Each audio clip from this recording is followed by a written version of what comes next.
Today we're going to continue our series in the Gospel of John, and we're going to be in chapter 6. And I wrestled with this chapter all week and really wasn't sure until sometime yesterday afternoon where I was going to cut it off because I knew that I couldn't cover the whole chapter. Well, I could, but I don't know that you'd want me to.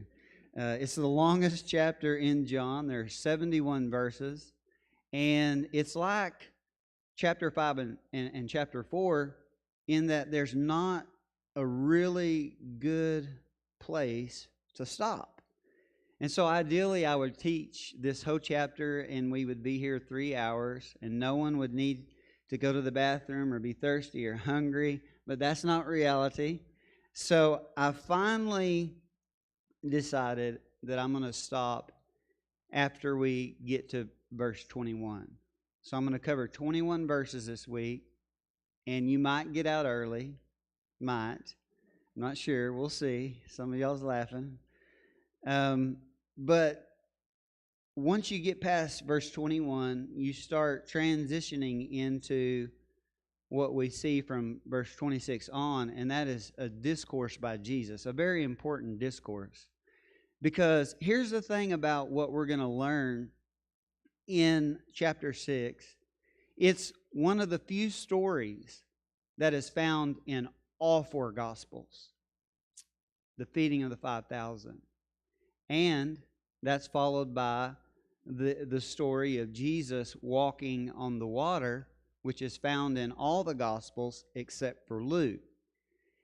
But the thing about John that makes him stand apart in his gospel is he goes on to tell us the teaching discourse that accompanied the feeding of the 5,000 and even the walking on the water. And how many of you know this? The teaching, which is the revealing of everything we need to know about why he fed the 5,000, what it represents, what it means, what it reveals about Jesus, that is more important than knowing the historical story that, Jesus fed a bunch of people with a little bit of food. What does that mean? Well, the beauty of John is he tells us in Jesus' own words what that meant. And that's what we're going to work up to. And I'm going to set us up for next week. So we may be doing a little bit of review since I'm only covering 21 verses. And I'm going to throw in some historical tidbits for those of you who like history. But we're going to cover 21 verses. I only have 34 slides. And some of them are a duplicate of the same slide. You'll see that as we go along. But let's jump into what will be a setup for what I am really looking forward to next week in the discourse part. But let's look at the build-up. Before we do, a little bit of review. Remember I said that John is built around 7 signs that are precursors to or allusions that precede the ultimate sign in John, what everything's building up to, which is the death, burial, and resurrection of Christ. The resurrection being the 8th sign, new life that springs forth. But we've covered 3 signs thus far. First of all, in chapter 2, we learned that Jesus in Cana turned the water into wine. The second one, in Cana, is when he healed by his word the nobleman's son. And then in chapter 5, we looked at the story of Jesus healing the lame man on the Sabbath day at the pool of Bethesda, which caused a great deal of controversy and one of the longest uninterrupted discourse in John's gospel. We covered that in detail. Today we're going to look at the 4th and 5th sign, and The first of those two is the feeding of the 5,000, which I mentioned is found in all of the Gospels. And then the story of Jesus walking on the water, which is found in all the Gospels except for Luke. Now, here's something we need to understand. From the story that you see in the third sign, the healing of the lame man on the Sabbath, to the feeding of the 5,000 and the walking on the water, at least 6 months have passed, and most likely 1 entire year has passed. I believe that the healing of the lame man took place around the Passover when Jesus was in Jerusalem. John doesn't tell us that. That's what I think. But even if it's not the Passover, it's at least 6 months. Say it was the Feast of Tabernacles, which is 6 months later. It's at least 6 months from the healing of the lame man to this sign that we're going to focus on today and next week. So a lot of time has passed, and the scene keeps changing. How many of you read the other synoptic accounts of the story in John? How many of you read it slowly and carefully, paying attention to every detail? Well, in asking that question, did anyone notice any issues? Gary did? Imagine that. We may talk about some of the differences. How many of you know there are some differences in the gospel accounts if you are to read all 4 of them carefully? In specific location, where did the feeding of the 5,000 take place? If you read all 4 accounts, they're not in agreement. You know what that means? One of them, at least one of them, did not provide 100% accurate information about the story. Doesn't mean they did that intentionally. And if you were to ask me which one I think did, I would say Luke. Luke has the feeding of the 5,000 taking place in Bethsaida. When you read all the accounts, in Mark chapter 6, after the feeding of the 5,000, it says specifically Jesus sent them, the disciples, in a boat to Bethsaida. Now let's stop and let's think really hard about this. If you're in Bethsaida and you get in a boat, you don't have to go anywhere to go to Bethsaida, right? So what's the deal? Well, when you look in John's gospel, and we'll get to this, Jesus sends them, it says, towards Capernaum, which, depending on where you're at on the Sea of Galilee, you could go towards Bethsaida and Capernaum at the same time. But the interesting twist to it all, that's perhaps most confusing, is when you read Matthew and Mark, in the end, they both say that, well, they ended up porting at Gennesaret, which is not in Capernaum or Bethsaida. But then you go back to John's gospel, and John says that the teaching discourse about the bread of life took place in the synagogue at Capernaum. And so we're like, what is going on here? And this is where we don't know. But again, as I said a while ago, if I had to say one of them was wrong about the information they gave, I would say that it was Luke's account. And why do I say that? The other accounts come from direct eyewitnesses. John obviously was there, so he should know. Mark was informed by Peter. He should certainly know. And Matthew was an eyewitness. He was a disciple of Jesus. He's one of the 12. Luke was a source who relied on information given to him because he was not an eyewitness. He didn't even follow Jesus during his earthly ministry. And so perhaps he was confused on thinking that the feeding took place at Bethsaida when indeed it did not. The disciples were sent to Bethsaida, as Mark records. But at the end, they all don't end up in Bethsaida anyway, so there you go. So, with that said, y'all's going to go home and read this, ain't you? Do y'all think maybe that's why I pointed out that stuff?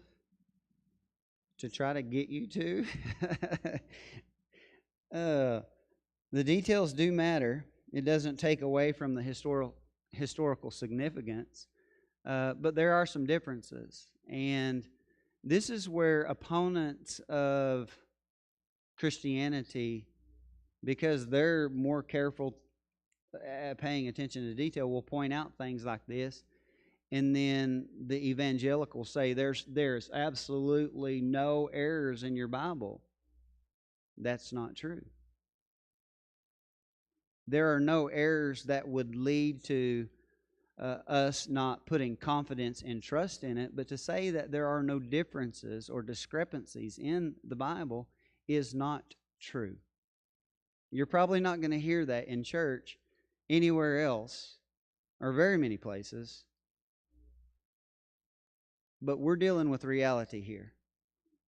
When one says that the feeding was in Bethsaida and one says that they were being sent to Bethsaida, they both can't be true. I don't care how you slice it.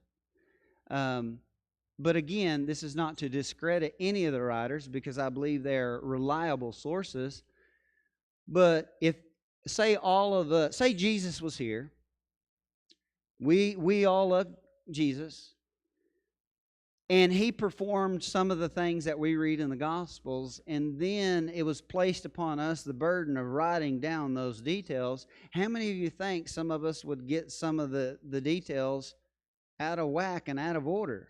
Some more than others, depending on how observant and how detailed we are to preserve what happened. Well, that's the case. And this is what we need to understand about the writings in the Bible. These people were not zapped into a trance like you've been taught in church, like the Holy Spirit overtook them and they're in a trance, and the Holy Spirit grabs their hand and writes the words out. That's not. They were human beings just like us. Okay? And we have accounts where they were flawed humans, even the 12.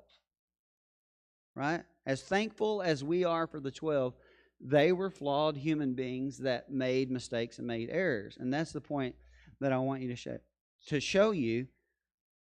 And it should encourage you, because God has used them for the past 2,000 years to speak into the lives of countless people. And to me, that gives me confidence and hope in the midst of some of my struggles as a human being, that God can still use me. He sees that I genuinely love Him and am in pursuit of Him. And it's okay. It's okay. None of us are perfect.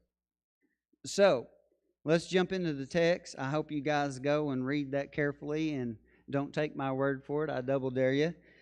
John chapter 6 in verse 1. After this, Jesus went away to the other side of the Sea of Galilee, which is the Sea of Tiberias. Hold on a second. We were just in Jerusalem. How in the world did we even get to the Sea of Galilee? And where is he crossing from and to? He doesn't tell us that. If you guys remember, if we look at the map, we were in Jerusalem where Jesus healed the lame man on the Sabbath. Now suddenly, Jesus went away to the other side of the Sea of Galilee, which is the Sea of Tiberias. So where was he? We don't know. He's somewhere on the Sea of Galilee, and he goes to the other side. And we're going to look at a map here in just a moment that shows you the many possibilities of where he could have gone, because I have a map that shows you the ports that were available to be used during the time of Jesus. I was going to do a little bit of review, and that's why I have the map up. I'm not going to, because I've taken a little more time already than anticipated. But I don't know if you noticed in John how he jumped around from Galilee to Jerusalem. More so than you see in the synoptics, especially in the stories that occur in Jerusalem. John really captures a lot of stories and encounters of Jesus in Jerusalem. And then you have the most beautiful story of all is in Samaria, ironically, thus far, which is crazy. It seems like every time Jesus goes to Jerusalem, it ain't nothing but trouble. He clears the temple. He heals the man on the Sabbath. You got all this drama every time he goes to Jerusalem. But in this story, from chapter 5 to 6, without explanation or whereabouts, Jesus is back in Galilee. And that's where we are in the story. Now, let me show you this map. I don't know how well you can see that. But you see all of these? These are all ports that would have been accessible during the time of Jesus. I'm going to include the PowerPoint in the group. That way, if you want to look at it in bigger, you can in your own study time. So, where is Jesus and where are they selling to? As I said earlier, Luke says that the feeding takes place in Bethsaida.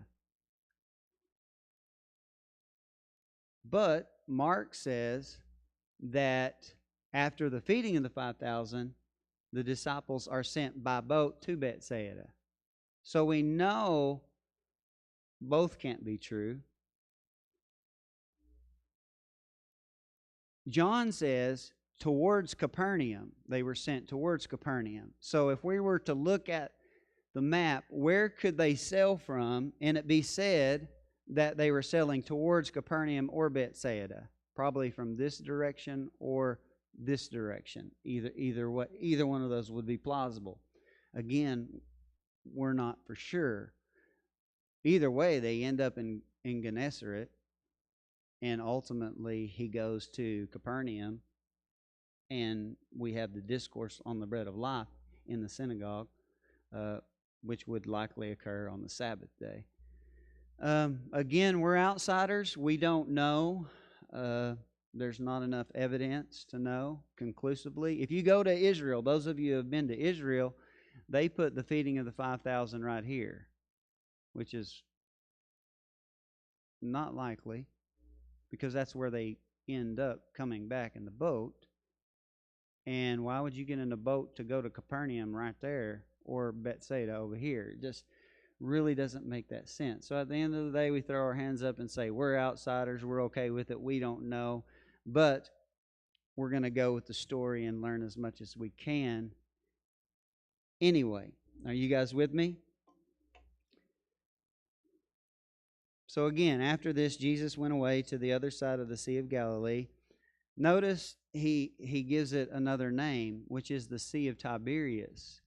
This was known as the Sea of Tiberias. If you're looking at the map here, Tiberias is located right here. Those of you who have gone to Israel most likely have stayed here. I think on one or two of the trips we stayed down here on the southern part in a village, but most likely you stayed at Tiberias. It's very populated even to this day.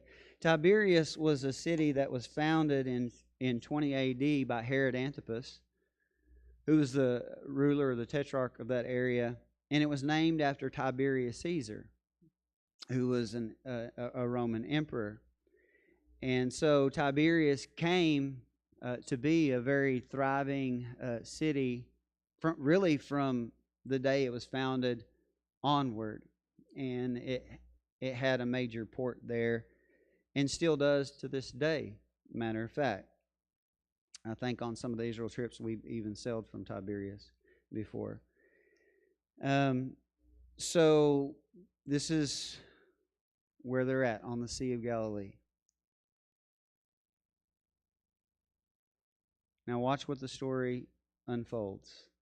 And a large crowd was following him. A large crowd was following Jesus because they saw the signs that he was doing on the sick. So you can imagine people following Jesus kind of like this. They're following Jesus because they want something from Him. Not all of them, but as the story unfolds in John, we see the crowds dwindle at times. And they dwindle when Jesus goes to talking, ironically. When He's performing miracles and signs and doing things no other human being has ever done, man, the crowds are big. But when Jesus goes to talking, they scatter real quick like. That is going to be the case in John chapter 6 for sure. What does that trigger in our minds, having covered a good part of John at this point? What does this call to our remembrance? Chapter 2. Now, when He was in Jerusalem at the Passover feast, many believed in His name when they saw the signs that He was doing. A postmodern evangelical will say, "You're saved." But watch this. Jesus, on His part, did not entrust Himself to them. Why? Because He knew all people and needed no one to bear witness about man, for He Himself knew what was in man. So He knew their motives for believing in Him or following Him. And we see this develop throughout John. And it's showing us that not everybody who follows Jesus or flocks to Jesus does so for the right reason. And not everybody who follows Jesus or flocks to Jesus will ultimately be His disciple in the end. And what will reveal that is time and exposure to the words of Jesus. Let me say this right now, and you're going to see this especially next week. The reason we should pursue Jesus is for the words that He spoke more than anything. Because as Peter will share for us rightly, you have the words of eternal life. We shouldn't seek Jesus with our hands out, looking at what He can do for us, especially when we restrict that to things that we want Him to do in this life. Not that He doesn't meet our needs, answer our prayers. I'm not saying that at all. But that doesn't need to be what motivates us in our pursuit of Him. We're not pursuing Him with this genie in a bottle Jesus mentality where we only want something to do with Jesus when we can get something out of the deal. We need to pursue Jesus because we realize who He is. And we want to sit down at His feet. And we want to cling to His every word. And we want to drink in His wisdom because we know that His wisdom is the source of eternal life. That is why we need to pursue Jesus. But then, as now, most people do not seek Him for that reason. Now, we've already been given a story that shows us the beauty of what happens when what you want from Jesus is His words, and that was the story in Samaria. Jesus didn't do any extravagant signs for them. He gave a word of knowledge to the woman at the well. But when you read that story, it's when the Samaritans came for themselves and listened to Jesus speak, then they were convinced, and what happened? They became followers, true followers, who Jesus did entrust Himself to, in that He stayed with them 2 days and spoke to them and expounded to them the Word of God. Why? Because they had right motives. And John has really shown us that motives matter more than anything when we are approaching Christ. And the same holds true today. There are many people who want Jesus to be their Savior, but they don't want Jesus to be their Lord. They love the stories about what Jesus did and how wonderful they are, assuming that He's going to do those for us. But how many people love Jesus because they want the words that He spoke to govern their lives and inform their lives and how they should live as human beings? And so if I could leave you with one thing today in this build-up, it's what is your motive? What is my motive in pursuing Jesus? Are we looking for a handout, a free pass to heaven? What are we wanting in our encounter with Jesus? And I hope that every one of us come to the realization is we just want to know Him because we recognize who He is. That He is God in flesh, revealing God to humanity. And He's showing us how we can live and please the Father. And the beautiful thing is, in that sincere pursuit for Him, it's guaranteed eternal life. And we don't deserve that at all. But it's ours if we have the right motives. So I hope we're learning this in John so far. Because, and why I point this out, is I've watched a lot of people, what people would call get saved. I don't call it that. I call it being converted or making a decision to follow Jesus. Because I view being saved as something that occurs in the end. When you die in faith, then you're saved. And in all actuality, you're not fully saved or redeemed until the resurrection, when your body is reunited with your soul. But when people are converted, I've watched a lot of people say, I want to follow Jesus. And then life goes on. And they have this laundry list of expectations for Jesus that they want to see fulfilled in this life. I serve Jesus, so I want a better job. I want to make more money. I want this healing. I want this nuisance in my life to go away. I want this problem solved. But what I've watched happen is when those things are not, because He's not a genie in a bottle, what happens?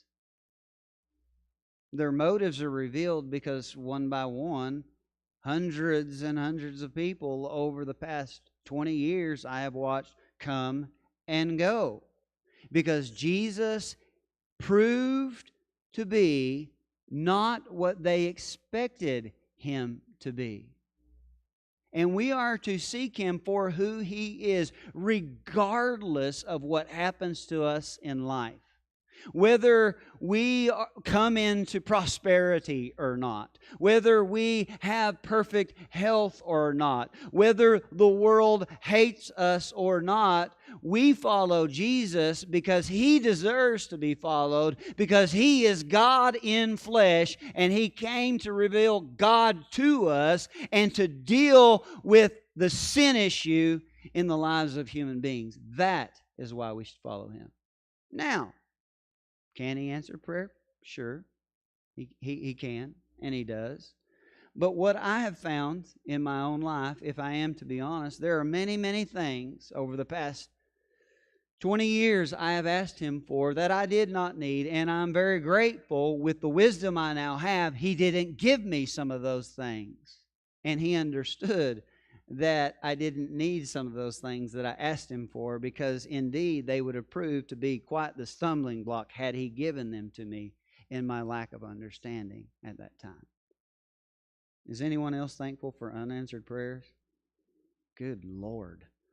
I could probably write a notebook full of prayers I'm so glad He didn't answer. So let's get back to our story. A large crowd was following because they saw the signs He was doing on the sick. They saw the signs, but they didn't see the signs. Are you with me? They saw them, but they did not see what they needed to see that was actually being revealed in the sign. So Jesus went up on the mountain, and when you read the synoptics, they say to a deserted place or in the wilderness. Jesus went up on the mountain, and there he sat down with his disciples. Now, you have to realize we're at about 2.5 years into Jesus' ministry. We're at 1 year before Jesus is going to go to Jerusalem and be crucified. So we're the majority of the way through his ministry. And John doesn't give us the account of when he chose the 12, but at this point, the 12 are intact and have been following him for some time. Matter of fact, a little backdrop and build up to this story of the feeding of the 5,000. Right before this story, John the Baptist has been beheaded. And Jesus finds out about it. But also, right before this, when you harmonize the Gospels, Jesus had just sent the 12 out. And they had made a tour of preaching and teaching and providing signs that accompanied that. And they've returned to Jesus at this point. And this explains some why there would have been such a massive crowd flocking to Jesus, because the 12 had just been sent out. They've returned. Things are happening. Jesus is really gaining ground. John the Baptist is out of the equation. And so all eyes are on Jesus at this point. And verse 4 tells us, now the Passover, the feast of the Jews, was at hand, which should mean that the Passover was near. Most likely it's not right at this time, because where would every Jew be at the Passover? In Jerusalem. So, but it's leading up to the time of the Passover, which is important because of what's going to happen in this story in relation to the Passover, the Exodus story, and what happened in the wilderness after the Exodus with the manna. We'll get into that next week. But it says, lifting up his eyes then, and seeing a large crowd was coming towards him. I'm going to stop right there. Doesn't that sound familiar? Lifting up his eyes and seeing a large crowd was coming toward him. Can anyone recall where we've heard that phrase? You remember when Jesus was in Samaria? He had been dialoguing with the Samaritan woman. She goes away into Samaria to tell them about Jesus. The disciples, they're oblivious. And they're like, Jesus, you need to eat. We got you something to eat. And he's like, my meat is to do the will of him who sent me and to finish work. And then he goes on and he told them, behold, I say to you, lift up your eyes and look at the fields, for they are already white for harvest. We know he wasn't talking about the literal fields and a literal harvest, because when he makes this statement, when he tells them to lift up your eyes and look at the fields, he's talking about people, the Samaritans in specific, who were approaching as a potential harvest. And so I think what we see here in John chapter 6 is a potential harvest. And that's how Jesus, no doubt, would have viewed all who approached him as a potential harvest. And that's what the disciples were to understand as well in that statement, going back to what he said in Samaria. So lifting up his eyes and seeing that a large crowd was coming towards him, Jesus said to Philip, where are we to buy bread so that these people may eat? Now remember, Philip was one of the first followers of Jesus. So he's been with Jesus at this point for 2.5 years. So he's learned a lot during that time, because there's a lot more going on than what John has told us so far in a 2.5 year span. We can look to the synoptics to help us fill in the gaps. But there's a lot that he should have and could have learned at this point. So Jesus says, where are we going to buy bread so that these people may eat? He said this to test him.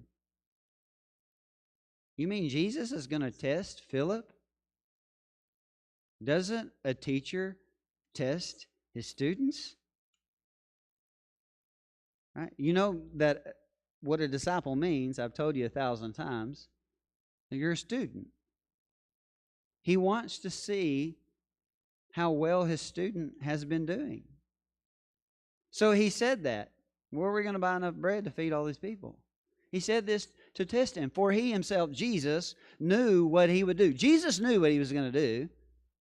He said that to Philip to test him, which should cause us to pause and ask, perhaps question we don't know the answer to in full. What response did Jesus expect from Philip? I mean, he says, where can we buy enough bread to feed everyone? What did he want Philip to say? How did he want him to respond to that?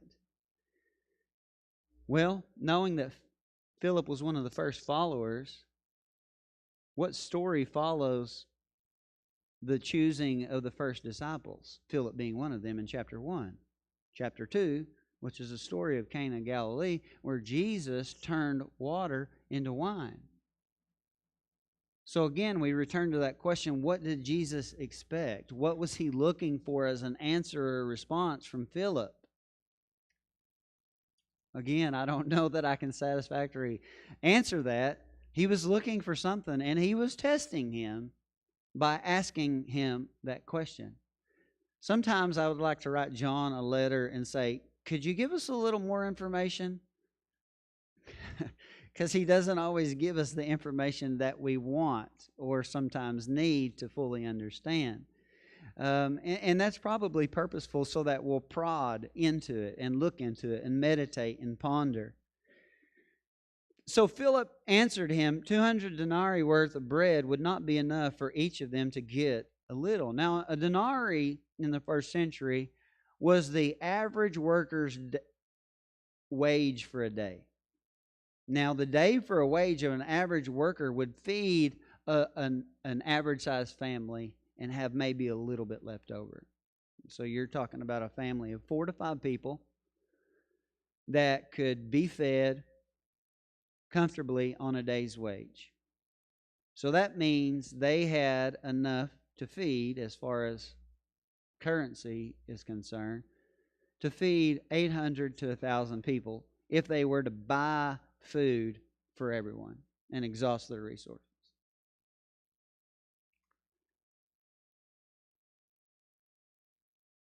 What does this tell us? This is a good-sized crowd because they could feed 800 to 1,000 people, and that ain't going to cut it. So one of his disciples, Andrew, who was another one of the first followers, Simon Peter's brother, said to him, there is a boy here who has 5 barley loaves, which goes well with the fact that he pointed out it was the time of the Passover, because the Passover was the time of the harvest of the barley. So he has 5 barley loaves and 2 fish. These 2 fish here, because of the specific Greek word used here, most believe that these were some type of baked, preserved, or pickled fish. Pickled fish were common during that time because of the preservation of it. And so they would have been very small and insignificant. Don't think of a big old fish like when we go to Israel, you eat on the Sea of Galilee. It's not talking about 2 big whole fish like that. I mean, we're talking about preserved fish here. And he says, okay, we have 5 barley loaves and 2 fish, but what are they for so many?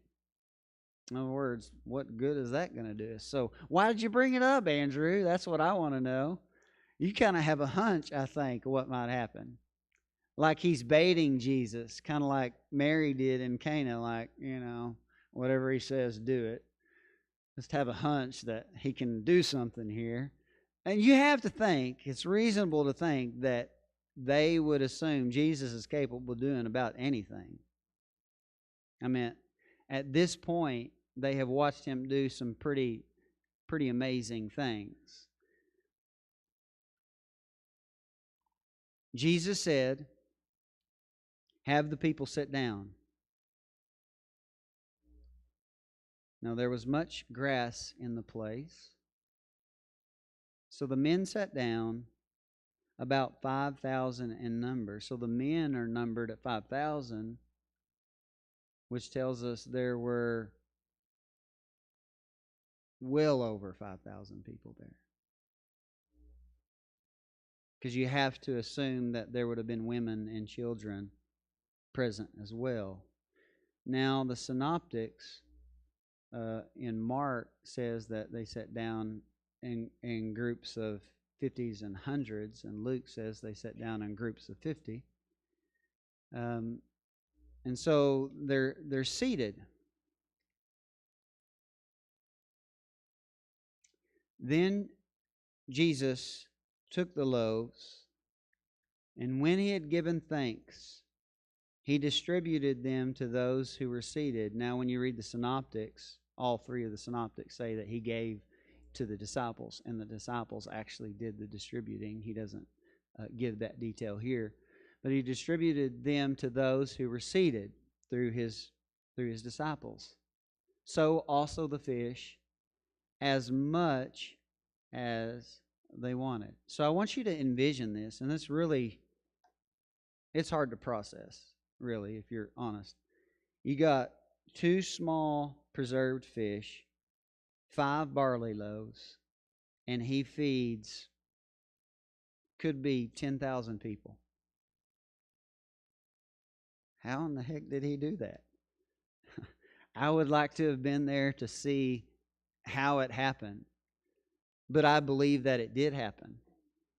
I don't believe this was a prescription or something that we should expect to be duplicated. I don't think we should go to the bread sack and get the last piece of bread and think we're just going to keep giving a piece off and it's just going to keep growing a piece in its place. I don't know what that miracle looked like.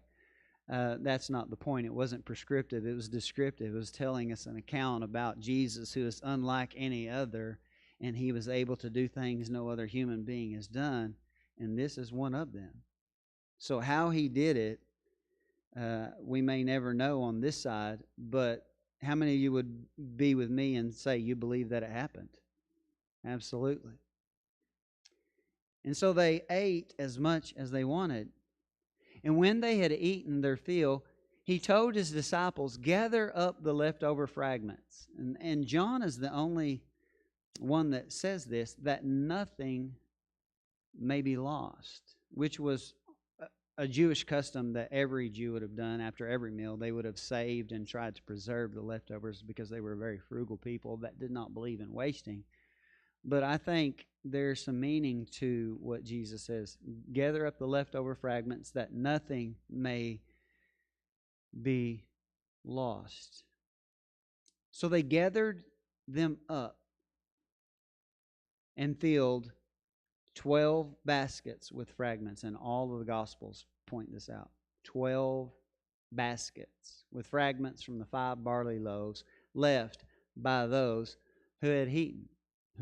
So 12 baskets. Why 12 baskets? I believe that the 12 baskets represent God's people. That he is enough bread and more for all of God's people.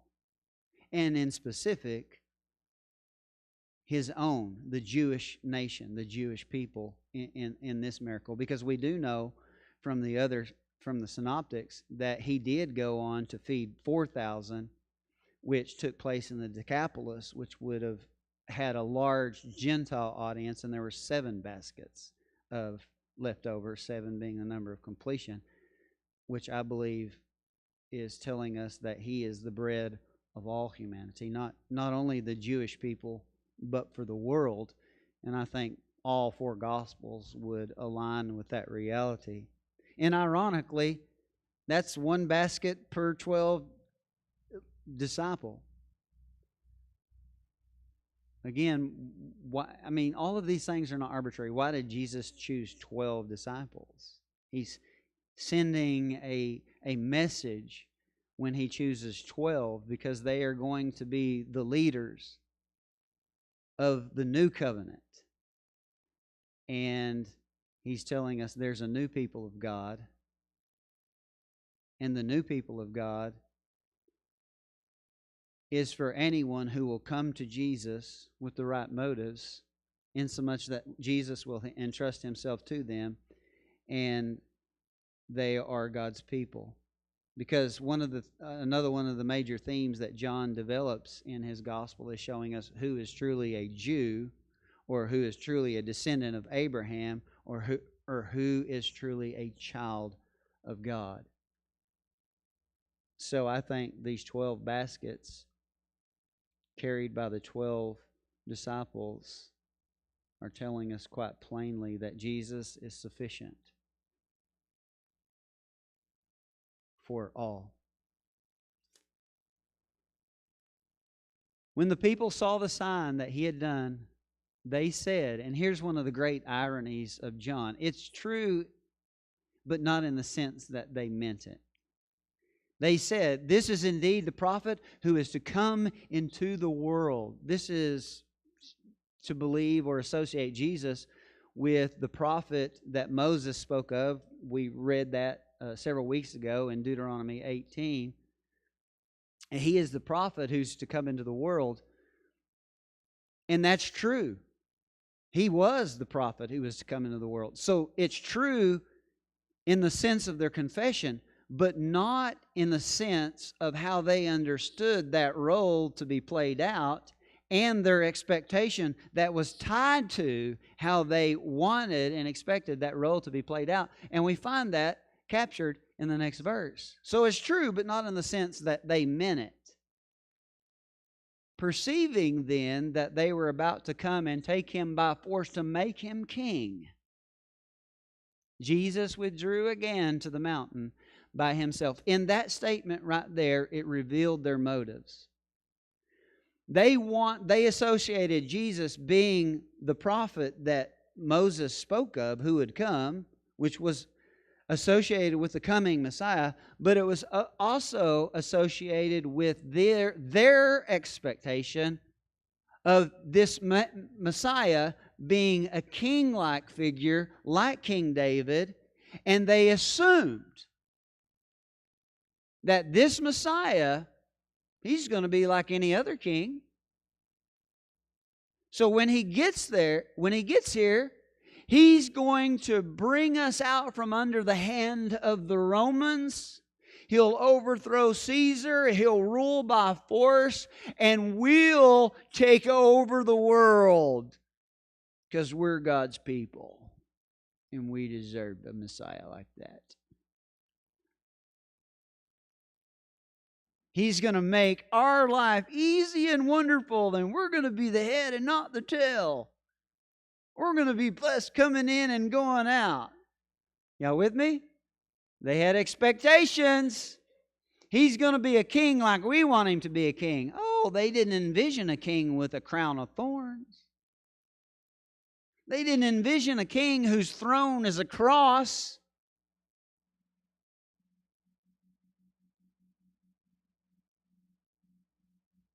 John will reveal they weren't interested in a king like that. Jesus said, "My kingdom's not of this world." He was a different... I preached a message several years ago called "A Different Type of King and Kingdom." He was a different type of king, and he had a different type of kingdom. That's what he came to put in place. But they wanted a king that would rule. They wanted to have power. Because they thought in their minds, if he's king, because we're his covenant people, we're going to have this prioritized status in this life. We're going to get even. Rome has dominated us for years. Matter of fact, they had been dominated for many hundreds of years at this point. They didn't learn from it. They didn't understand why. And they wanted reprieve, but not for the right reasons. And Jesus would have none of it. And it's here when you look in the synoptics that Jesus, he withdraws, but he also is going to disperse the crowds, but he has told the disciples to go to the other side ahead of him. Again, as I said earlier, In Mark, he says, go to Bethsaida. And as we'll see in John, towards Capernaum. So they want to make him king. Do you think they have faulty expectations? Can I be honest and say there's been times in my life where I've had faulty expectations? Well, I'm a Christian. I'm a follower of Jesus. I sacrificed my life. I shouldn't have to blah, blah, blah, blah, blah.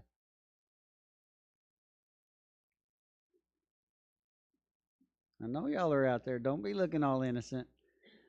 Y'all thrown y'allself a pity party before. I know that. We all have, but they're not healthy. And they're rooted in flawed expectations of us making demands of how we want life to be. And it doesn't work that way. It doesn't work that way. And as I said earlier, if we have that mentality, we're going to be disappointed. And when we're disappointed, we're going to lose faith if we're not careful, because we have expectations that were not met, that we wanted to be met. When they're not met, there's a temptation to fall away. There's a temptation for bitterness, regret. I mean, you fill in the blank, because the only no good things come from throwing your own pity party.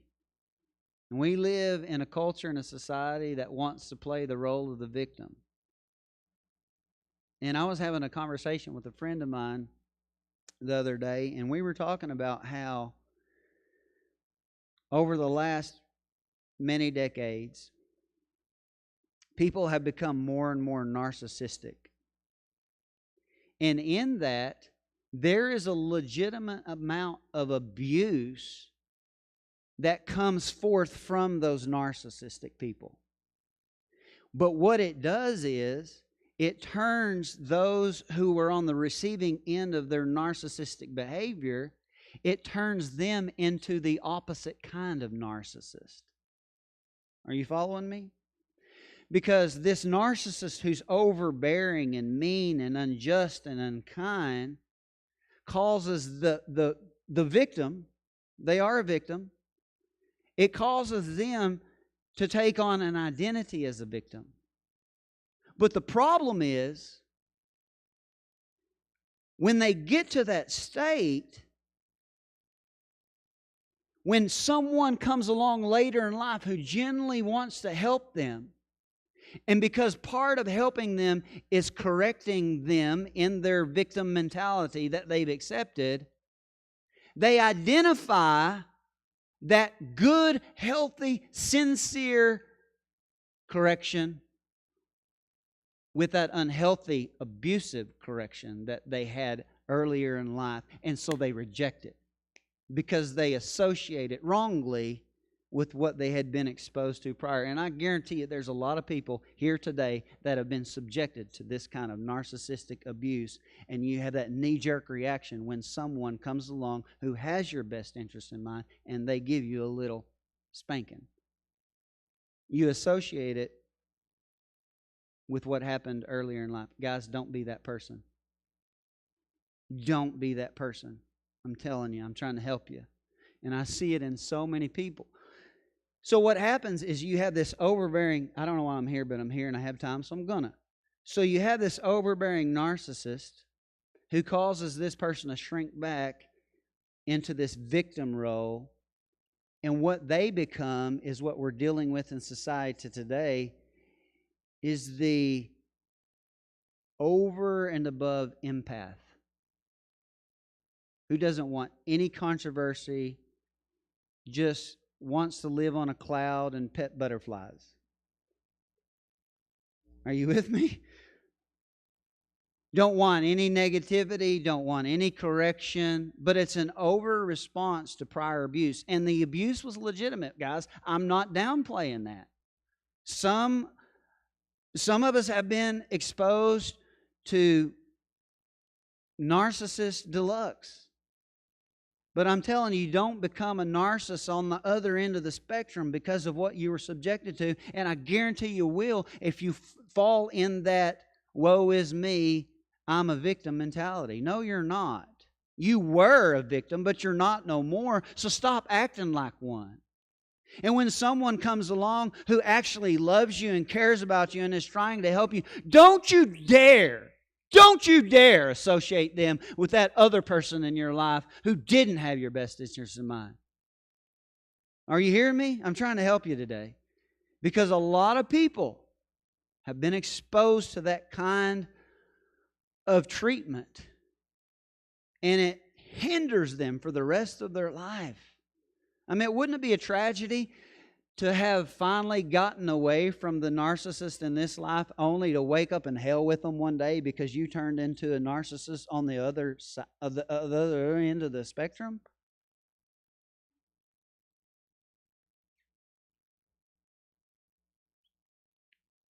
Someone will thank you later on down the road. You're not a victim. You're not a victim. We all go through crap in life.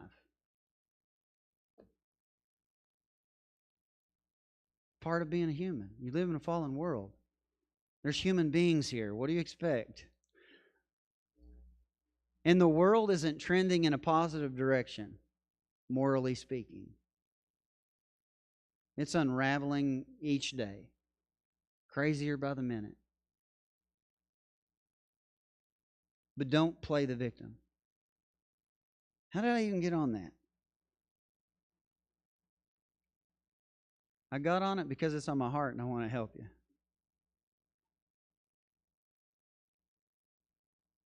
When evening came, his disciples went down to the sea, got into a boat, and started across the Sea of Capernaum.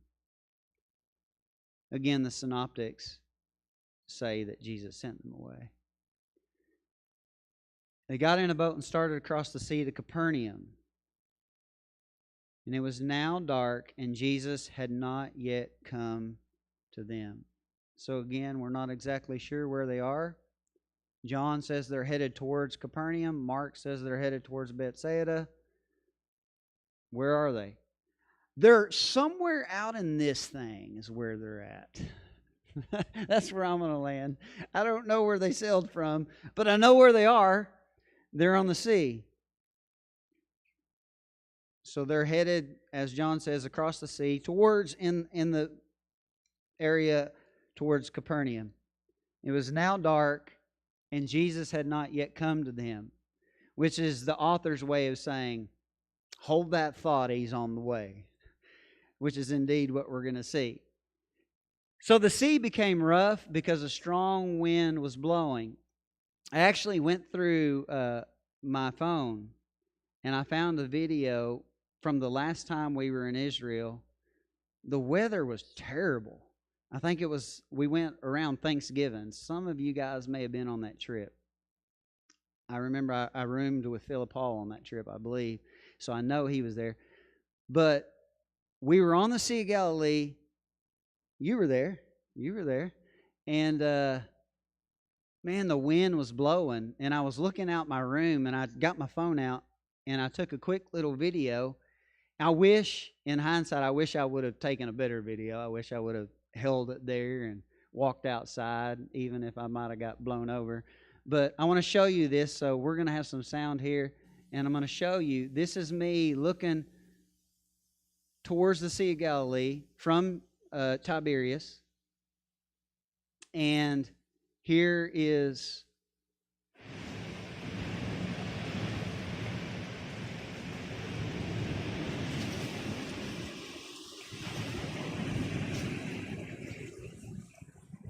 I don't know if you can see right there, but it's real. The waves are just crashing, and it's very violent. I'll play it one more time. You just imagine being out in a little rinky-dink wooden boat in a storm like that. Those of us who get motion sickness would be begging for you to throw us overboard. You have to remember, these guys are experienced fishermen, which is probably one of the reasons why they even were in the boat themselves going across. but the sea became rough because a strong wind was blowing. And this is common, something that I didn't tell you earlier that I meant to, is the Sea of Galilee has violent storms in part because it is the lowest freshwater lake in the world. It is the second lowest lake in the world. Anyone want to guess what the number one lowest lake is? The Dead Sea, the Salt Sea. But it is the lowest freshwater lake in the world. And that's why it has violent storms, because of the air pressure and all of that comes together. So it was rough out on the water. And when they had rowed about 3 or 4 miles, they saw Jesus walking on the sea, coming near the boat, and they were frightened. When you look at Matthew and Mark, it says that they thought they had seen a spirit or a ghost. So they were, you put yourself in their shoes, you're out on this crazy sea, and it's thrashing you around, and you see some dude walking across the water. They probably were thinking, no telling what. So envision it. They're out on the sea. Those of you who've been to Israel, you can visualize the sea, and water's going crazy. Jesus is walking across the sea. They're 3 or 4 miles out. So again, it makes us pause and try to figure out, or someone like me, I'm like, okay, where was it 3 or 4 miles? Because I know that from this point to this point is 13 miles. And I know from this point to this point is 8 miles. So where in the world are they? Some of you might think I'm going to give you the answer, but I honestly don't know. I have not figured it out. Like I pointed out earlier, there are a few possibilities, but I don't think we can know for certain. But they're out on the water. Things are crazy.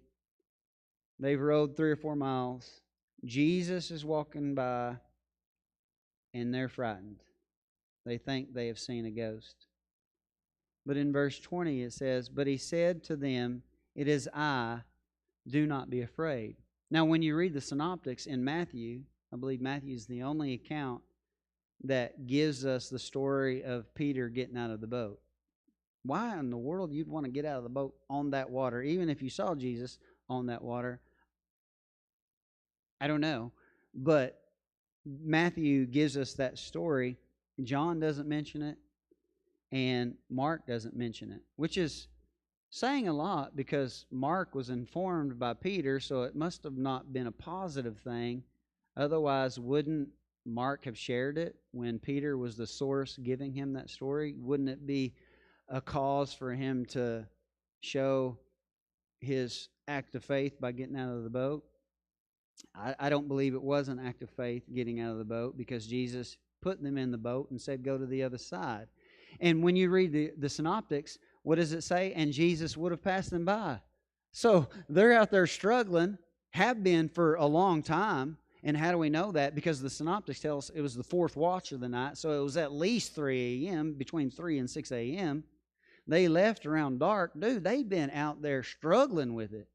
And here comes Jesus. He would have passed them by, but they freak out, think it's a ghost, and he says, "It's I, be not afraid."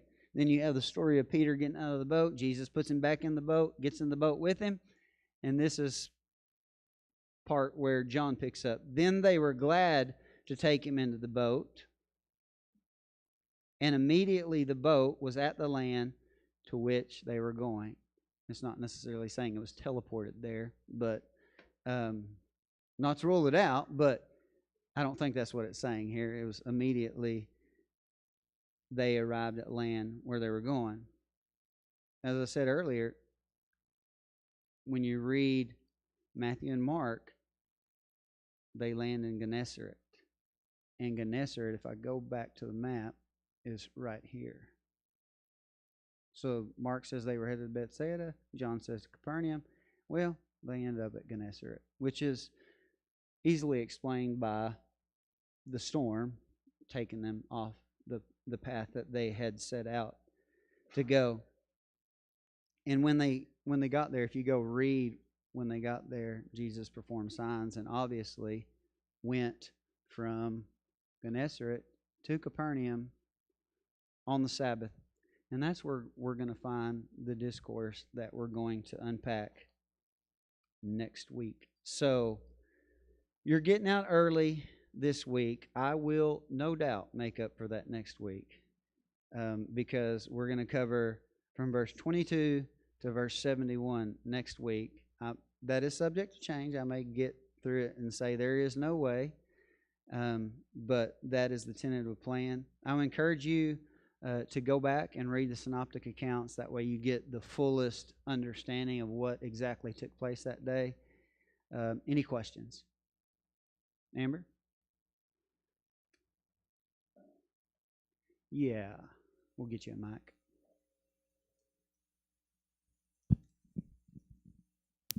So in my Faith Life study notes that go with it, verse 19, or excuse me, 20, it says that the Greek translates I am instead of.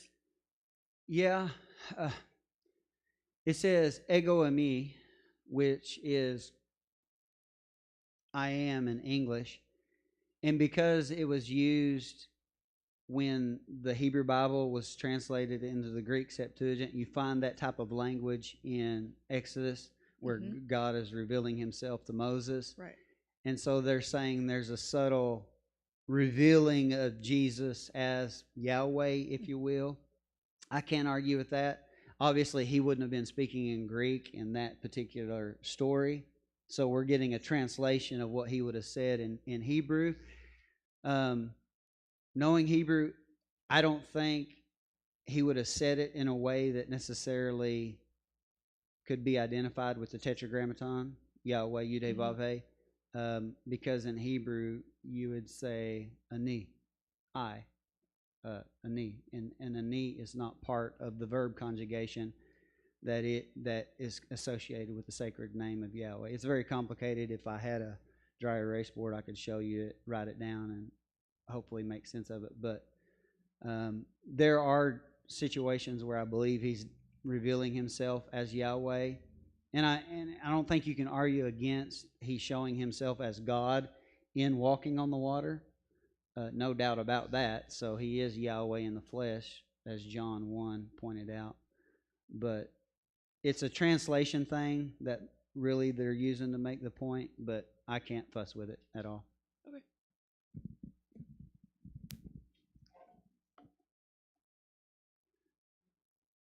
Okay, Levita has a question. Look at y'all with y'all's questions today. Is that because I got done earlier than normal? Excuse me. I've had a lot of people ask what they did with the other 12 baskets of food. Some, I think, why would he give them to the disciples? They didn't give it to them to give out. Did the boy? Surely he didn't take all 12 baskets home. It says the 12 carried them. I don't know what happened. The stories don't give us information to know. I don't think that's really as significant as the fact that there were 12 baskets. And because of what they contained and what Jesus is going to reveal about the bread that he fed them with, he's going to use bread as a backdrop to share that, hey, the reason why I did that is because I am the bread of life. And in feeding them the natural bread was to show them that he is their spiritual source that they should be seeking. But yeah, I'm not sure what happened with the bread. I'll bet you it didn't go to waste though. Gary? Regarding the boy with the fish and the bread, is there something historical or cultural that would, I mean, I just imagine the 5,000 people and this little boy had come along and he brought his own lunch or his parents or whatever, and he's sitting there, and all of a sudden, they're like, well, this boy has food. We're going to take his food. And it doesn't mention anything about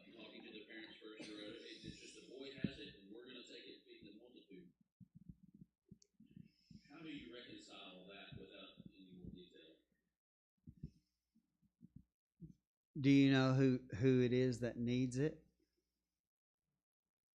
I mean, part of who needs what the boy has. Jesus ultimately is going to take it and use it to provide for everyone. That detail would not be important to John's retelling of the story, because the point of the story is to reveal the magnificence of Jesus, to show and reveal who he is. So to take time to explain that part was trivial to him, obviously, because he didn't give us that information. But if it was a different culture, if a grown-up asked a kid for something back then, they would have readily gave it to him out of respect.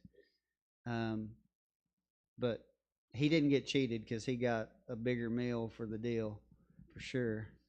And we're still talking about this little boy that we don't know 2,000 years later, so he's kind of a little hero in his own right. He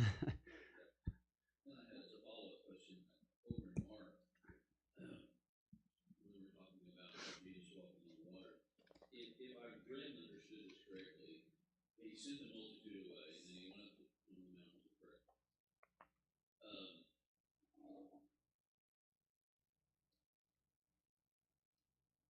Now when the evening came, the boat was in the middle of the sea, and he was alone on land. He being Jesus, correct? Yes. Then he saw them straining at rowing. So am I to assume that while he was on the mountain, he was able to look out across the sea and see them straining? Oh yeah. 4 to 8 miles out, right?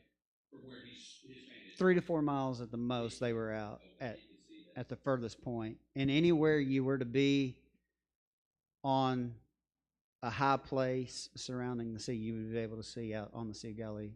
Right. So he's at that point he's seeing them straining against it. Now about the fourth watch of the night, he came to them, and so literally from the time it takes him to get down from the mountain after he saw them 3 to 4 miles out, get down the mountain, and him to himself walk, or I'm assuming. I mean, they literally had to just be almost treading water that entire time. Yeah. Going nowhere. Yeah. Okay.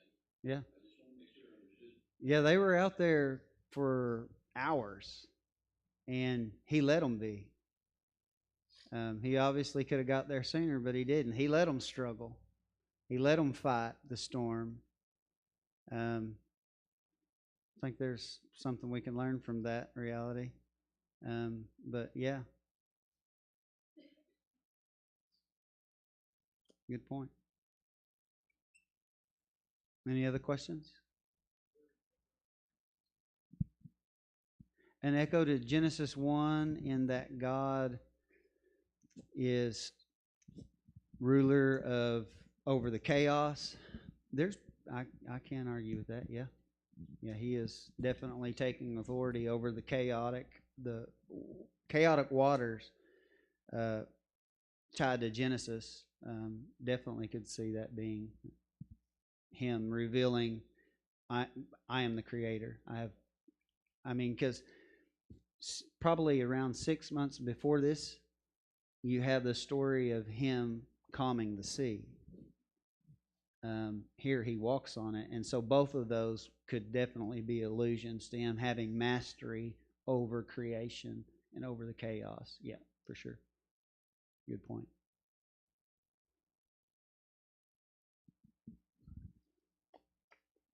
Any other questions? Would you stand?